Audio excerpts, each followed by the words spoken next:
आपका एकादशी का व्रत रहेगा, जिस दिन आपकी प्रदोष रहेगी, जिस दिन आप सोमवार का व्रत करोगे, संकट सोमवार करोगे, जन्माष्टमी करोगे, रामनवमी करोगे, जिस दिन आपका व्रत रहेगा, आपको वैसे दिन कभी क्रोध नहीं आएगा। पर जिस दिन तुमने व्रत रखा, साधना करी, तप करा, पूजन करा, आराधना करी, उस दिन तुमको क्रोध जरूर आएगा, चिड़चिड़ प्रवृत्ति हो जाएगी। तो कई लोग कहते हैं भूखी होगी इसलिए क्रोध कर रही होगी।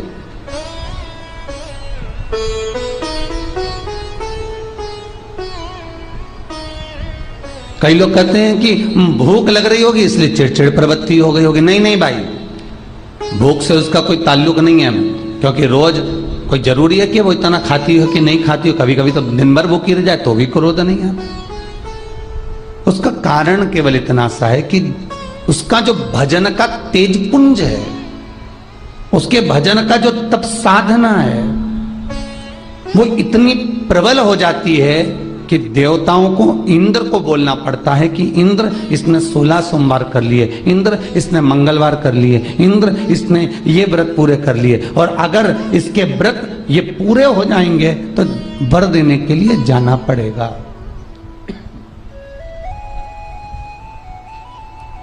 अगर इसके व्रत पूरे हो गए तो आशीर्वाद देने के लिए जाना पड़ेगा। इसके व्रतों को खंडित कर दिया जाए।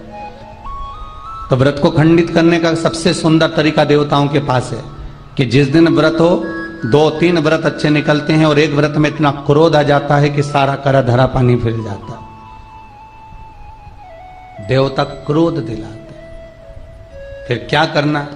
तो शास्त्र कहता है कि जिस दिन आपका व्रत है उस दिन एक काम जरूर करना कि भगवान का मंत्र जाप कर कर, भगवान का स्मरण कर कर, कटोरी में जल लेकर, पात्र में जो जल रखा हो, पूजन पाठ करते समय, स्मरण करते समय वो जल का पान अवश्य करें।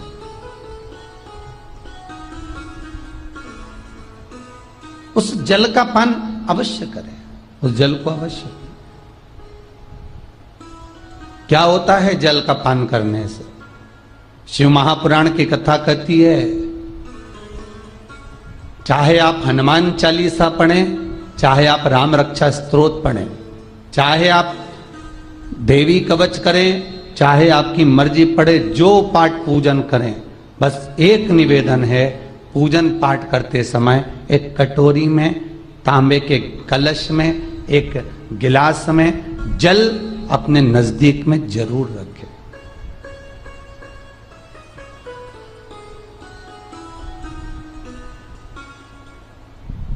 क्या होगा उससे?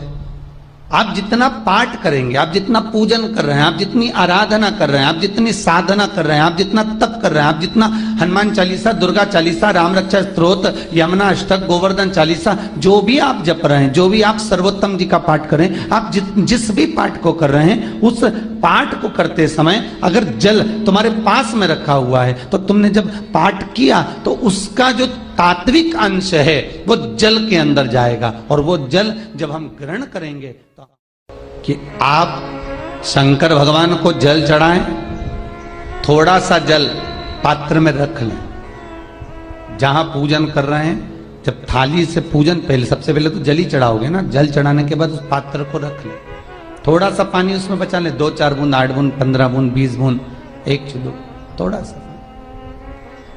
भगवान शिव की आराधना करी, आपने दिया बत्ती करा, पूजन करा, आराधना करी, मंत्र जाप करा, घंटी का नाद करा, और भी लोग आए उन्होंने भी भगवान का नाम लिया। जब घर की ओर प्रवेश करें, पूजन की थाली जब लेकर चलें, तो जो कलश में जल हो उसका आचमन कर लें या अपने ऊपर छीट लें, उससे सुख का अनुभव होता है।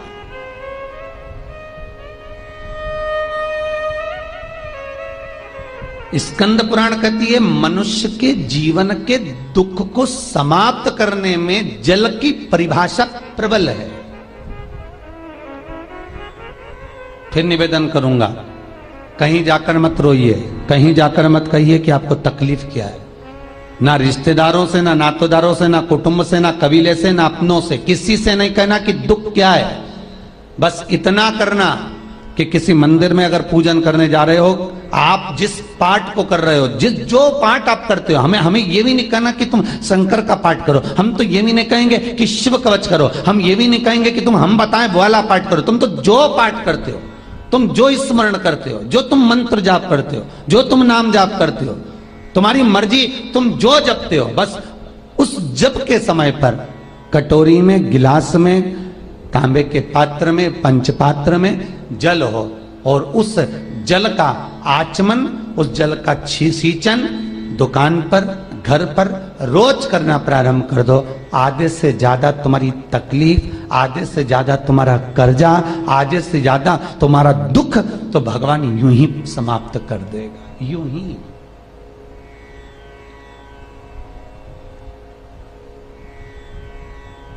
हम जल कौन सा सींचते हैं भगवान, अपनी दुकान पर पानी कौन सा छोड़ते हैं, अपने घर पर जल कौन सा सींचते हैं? जब मटके में से भरकर लिया है, कुंड में से भरकर लिया है, आपने घर में नल में से भरकर लिया है और वो पानी लाने के बाद में अपन सब दूर छीट दिया। अपन वो वाला पानी कभी नहीं छीटते जो रखा है, जो आराधना के लिए रखा है, साधना के लिए रखा है, जो भगवत स्मरण के लिए रखा है, हमने वो नहीं छीटा। हम तो भरकर लाए और छीट दिया। अरे भाई, बहुत दुख है, बहुत तकलीफ है, बहुत कष्ट है, कहीं मत भटको। जिससे तुम्हारी अच्छी फटे उसका स्मरण कर कर, उसका भजन कर कर, उसका कीर्तन कर कर, उसका नाम जाप कर कर।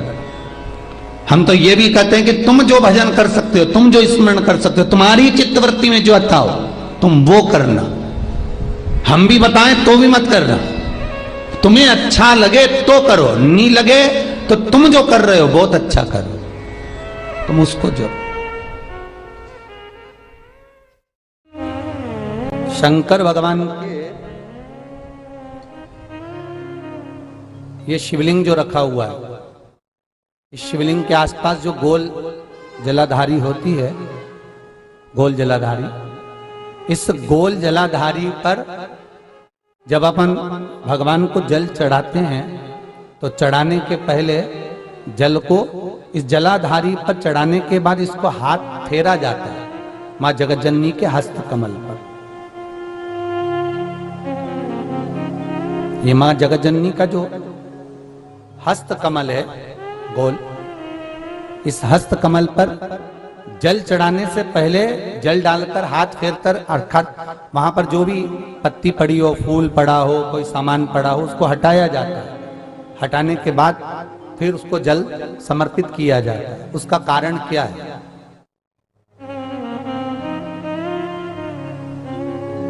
क्यों शिव पुराण कहती है कि 5 जगह पर जल चढ़ाना चाहिए? पहला गणेश जी का स्थान कल बताया था, पहले गणेश जी का स्थान, फिर कार्तिकेय का स्थान, फिर माता पार्वती का हस्त कमल, फिर शिवलिंग, उसके बाद ऊपर जो जलाधारी है कलश, उसके अंदर।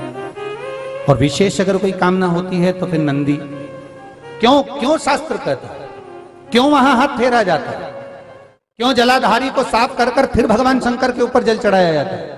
उसका कारण केवल इतना सा होता है, मां जगतजननी के हस्त कमल पर जब हम अपना हाथ रखते हैं, मां जगतजननी के हस्त कमल पर जब अपने हाथ का स्पर्श करते हैं, महाराज हमने अपनी जिंदगी में कोई पाप कर्म करा हो, असत्य बोला हो, झूठ बोला हो, कपट करा हो, बेईमानी करी हो, प्रपंच करा हो, हमने किसी का दिल दुखाया हो, हमने किसी के लिए अपशब्द कहा हो, तो वह हाथ का स्पर्श कर लेने से हमारा पाप सर्वप्रथम कट जाता है। उसके बाद शंकर को जल चढ़ाया जाता है, जिससे सुख का भान उत्पन्न हो जाता है।